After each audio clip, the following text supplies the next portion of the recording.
Ke informasi selanjutnya, saudara, mantan calon Bupati Sinjai Nursanti dijemput paksa polisi. Nursanti ditangkap lantaran diduga terlibat dalam kasus penipuan.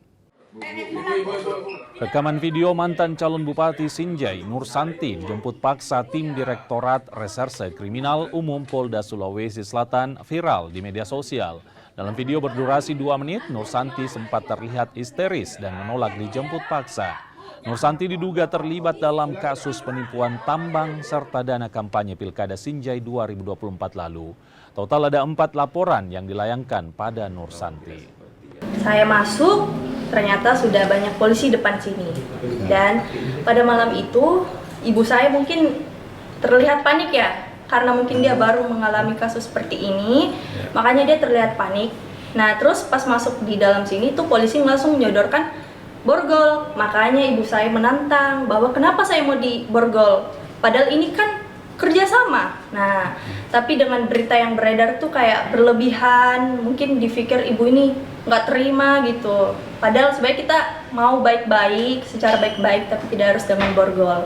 Makanya ibu saya menantang dan saya juga merasa kayak, kenapa ibu saya mau diborgol, terus dinaikkan di patrol, kan nggak mungkin gitu.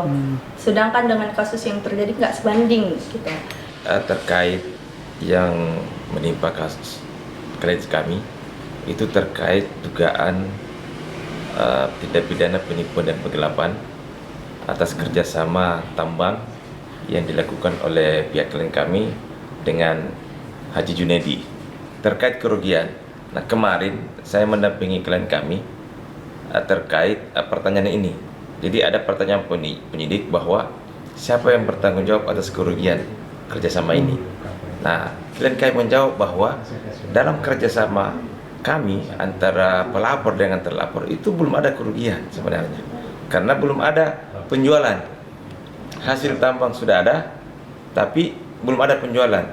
Itu dikarenakan adanya miskomunikasi atau adanya kecurangan yang dilakukan oleh kontraktor yakni PT Enersteel yang mengakuisisi secara sepihak tanpa melibatkan subkontraktor.